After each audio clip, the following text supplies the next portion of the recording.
Hello, this is Nick from Bigger Best Games, and today I want to talk about pervasive corruption.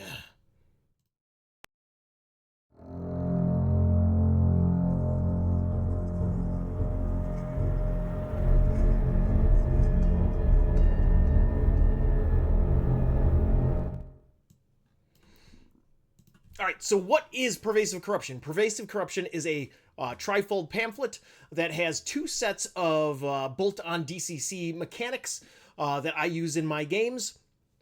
And we're going to start off by talking about insidious luck.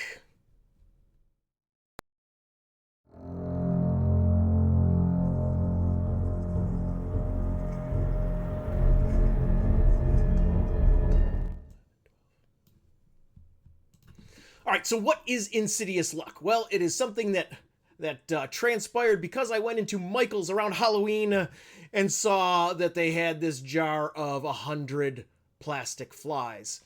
And so that is the type of thing that gets my brain churning.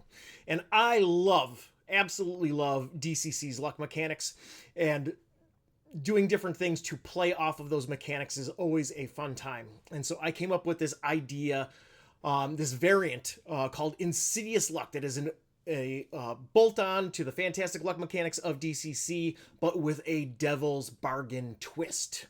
And so what is Insidious Luck? It is simply you put 6 of these flies in the middle of the table, and you can acquire your own flies or skulls or insects or whatever you like, whatever is accessible to you. But you put 6 of them in the middle of the table, and your PCs, if they are in a situation where they have run out of their own luck or they don't want to burn their own luck, they're trying to resource guard it, they can always take a fly. But there is that devil's bargain twist. For every fly that they take, it is handed over to the judge, and the judge can use those flies to bump up the rolls of their monsters and NPCs. And so it creates this situation where you have an immediate short-term gain for the PCs, but the judge can hold on to these flies and do a bunch of different insidious things, hence the name. So not only can they bump up rolls, can the judge bump up the rolls of the NPCs and monsters, but they can also, there is this fun little chart right here that details how the corruption spreads the more the PCs tap into the inherent chaos around them.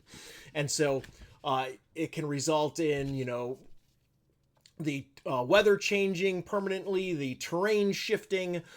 It can result in all sorts of different things depending on how many flies the PCs choose to use.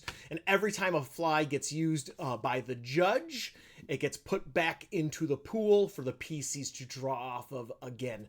And so there's this wonderful push and pull that happens with the flies. So let's talk about famine, taint, and scarcity.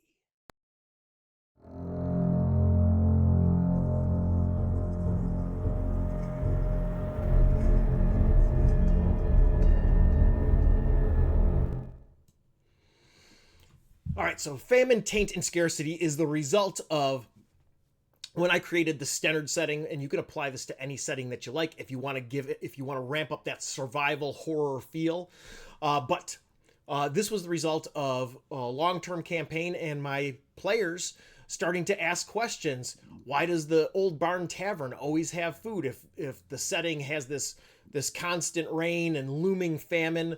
Why does the Ilian wares trader, why does he always have goods? And so because my players, they asked for it, essentially, I decided to add these simple rules. And so the famine rules at the start of a session, I have them all roll make a luck check for each of their PCs. And if they pass the luck check, they just use 1 day's worth of rations. If they fail the luck check, they use D3 days worth of rations because food rotting in their bags and things like that.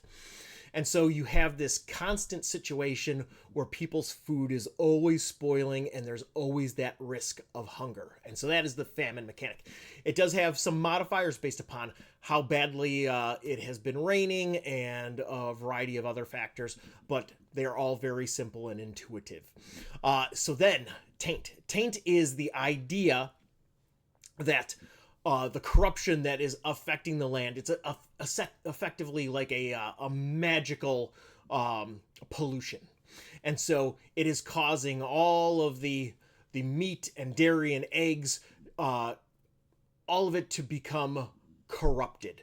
And so there is a chance, if you decide that you're going to hunt, or you want to go to the Old Barn Tavern and order the meat special, there is this chance, once again, another luck check, that your food has already turned and is full of maggots and disease and black bile and what have you. And then scarcity reflects, once again, going to the different stores, the different traders that are available in Stennard or whatever setting that you are using. And when the PCs go to buy something, once again, it is a luck check. But this time it is a luck check because when I create NPCs, they have a luck score rolling under the luck score of the trader. But if you're using NPCs that don't have a luck score, no worries. Then the PCs just use their own luck. And so that's an overview of the rules contained within. Obviously, there's lots of little nuances that I didn't get into, little modifiers and things, but that is what is in Pervasive Corruption. This is this month's Patreon reward. I hope you find it interesting. I had a lot of fun making this pamphlet. Thank you for supporting indie games and indie game designers. Check out this video. How would you like to get grimdark content sent to your mailbox every month? Become a noble patron on the Breaker Press Patreon, and you will get cool stuff like encounter pamphlets and class guides sent to your mailbox. It's $5 and above. Go check it out in the doobly-doo below. The Protectorate of Genuine is a spiritual journey for one PC and one judge, comparable to the Green Knight or Luke on Dagobah. It is available through the Breaker Press web store now, or you can encourage your FLGS to pre-order it wherever they acquire Goodman Games product.